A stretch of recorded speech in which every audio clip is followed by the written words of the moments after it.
Welcome to MC Unfiltered with real stories from behind the mic. I am Chisom and you are going to like this one. I have a good one for you.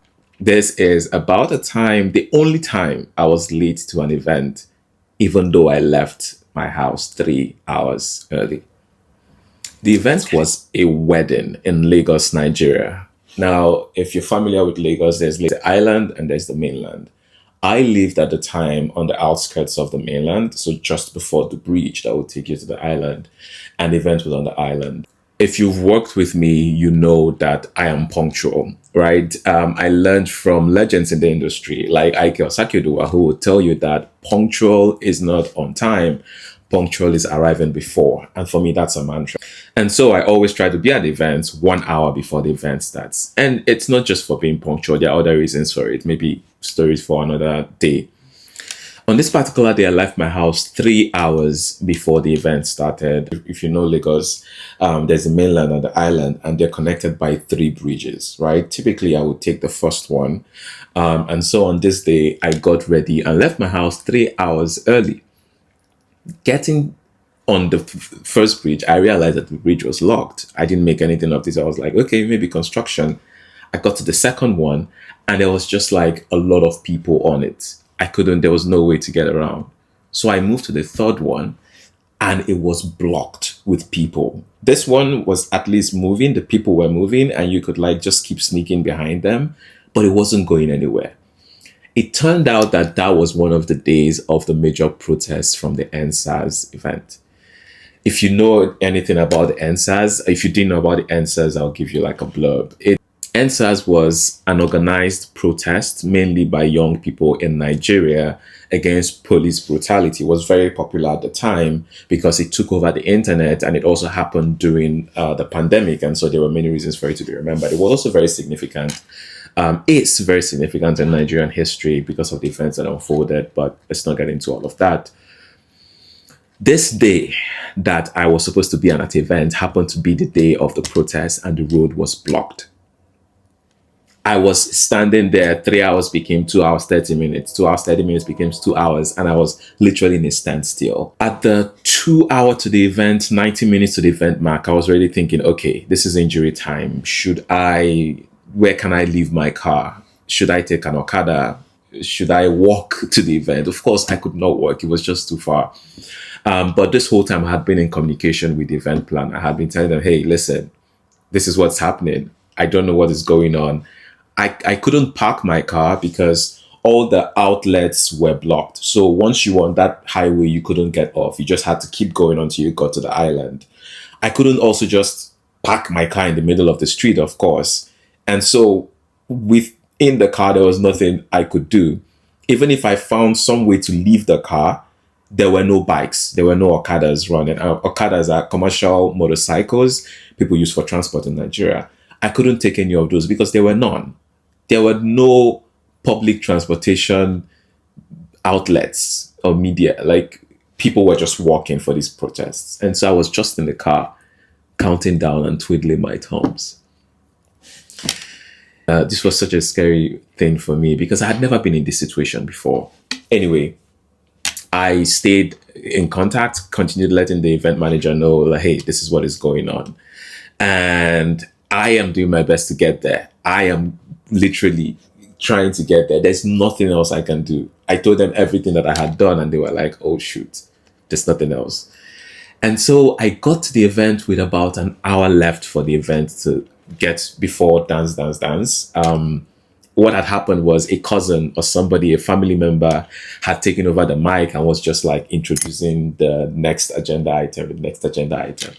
I remember walking into the event and I was stopped by this uncle. First, I went to the event planner and was like, hey, I'm here now. I walked first, of course. And then after that, I walked up to the couple, profusely apologized and explained. I didn't need to explain what happened because the event planner had been keeping them updated. And then as I was going for the mic to take over, there was this uncle of the family who came to me, and I'll paraphrase here, but he basically said something like, you better fix this. You better make this right. Something along those lines. And this is me already feeling so many things. First, I'm feeling very flustered because I don't do late, right? I'm always punctual. And so this is a first for me. Never been in this space before. Secondly, I was feeling pressure. There was a lot of pressure, of course, from this uncle was just the outspoken one. A lot of people were like, oh, is that the MC? Why is he just arriving at this time? And thirdly, it was just like intense internal pressure. I want to deliver every time I get paid for an event. It's a non-negotiable for me. And so I already felt like I was already judging myself like I had let people down. And so with 45 minutes to go, I took over the mic. And my friends, this is the most intense event I have ever emceed. I have done a lot of events in my lifetime. Grateful to God. I have done corporate events. I've done galas. I've done high stakes stakeholder meetings. I've done high stakes shareholder meetings. I've done dinners with reputable guests and everybody. And then I've done like the social stuff. I've done informal where people are just chilling. I've done house parties. I've done pool parties. I've done birthdays. But this particular one, those for the 5 minutes, the most intense I can remember. It almost felt like a good way to explain it is it felt like a stand-up session, right? It felt like because I felt like I had 45 minutes to entertain people. I had 45 minutes to give people a reason to remember this event, to make sure that this event was memorable in for them. And I only had 45 minutes to do it. If you ask me the things that I did now, it's like a blur. I only remember one game we played, and that's because I have a picture from that game that every time I see, I remember this event. But everything else, I blank on right now. It was a blur. I just remember that I was on this high performance zone and people were loving it. Like people were enjoying themselves. There was so much laughter. And imagine what it would take to take people from a place of, oh, is that the MC? So he's finally here. To, yeah.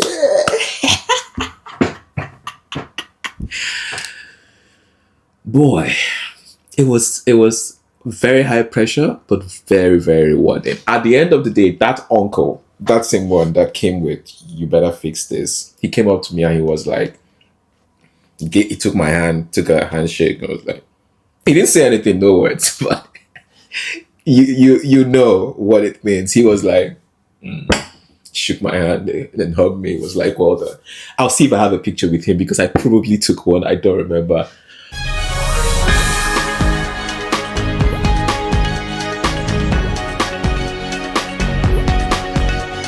Hi, I'm sorry for interrupting the video you were just watching now. I know you were enjoying it. I just need 60 seconds and I'll let you get back to it.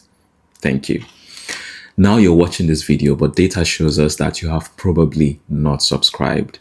Why would you not want to subscribe to a good thing?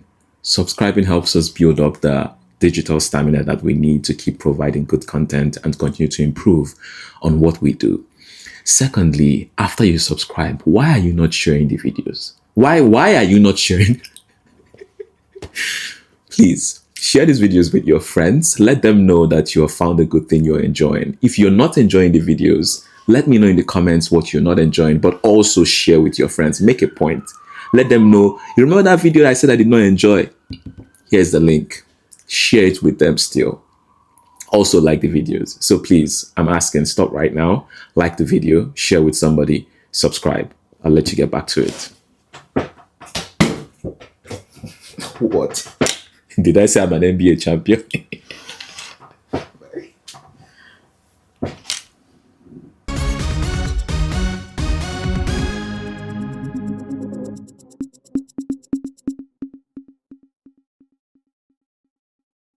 So that's what I did during the event.